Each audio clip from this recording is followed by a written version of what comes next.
500 Fist Bumps is an organization that I founded that struck me like a bolt of lightning out of nowhere. I wasn't planning on starting a foundation that was geared towards belonging and connection among every single kid who steps on a field, a court, a rink, a pool, or a track.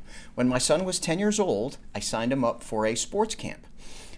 Like many parents, I was exposing my children to lots of different recreational activities, and I signed him up for a lacrosse camp, and he very innocently asked me, would he be the only new kid there?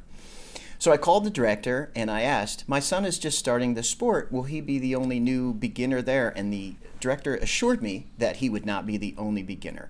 Of course, we pull into the parking lot, and sure enough, my son was the only beginner that day. Not only was he the only beginner, but he was the youngest kid by 4 years and the shortest kid by a foot and a half. So as he very hesitantly got out of the car, my heart sunk because I knew it was not going to turn out well. Little did I know that within 5 minutes, that camp experience would go from horrible to great for my son, but it would change my life. After the first 5 minutes of my son literally standing in the shadows of every kid around him, the director of the camp called everyone together and he said, okay, boys, this is how the camp's going to go this week. Every time we go through a drill or you make a nice pass or a nice catch or a nice shot, you're going to get a fist bump from whoever is around you.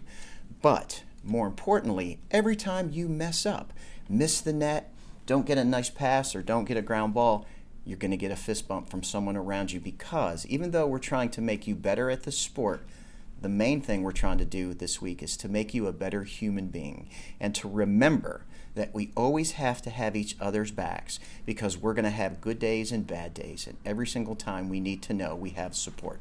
So with that being said, he said the magic words. He said, how many fist bumps do you think we can get in an hour?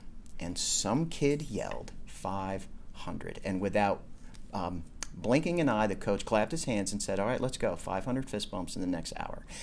With that, I watched my son go from standing in the shadows to getting fist bumps left and right no matter what he tried. But more importantly, he was able to give fist bumps back to people, and he felt like he was part of the culture. I just said, there's something here. It was magic. My life changed that day. Over the next couple of years, I watched my son play more sports, and that magic never happened again. And I said, we have to make this part of every single organization that every kid in the world is a part of.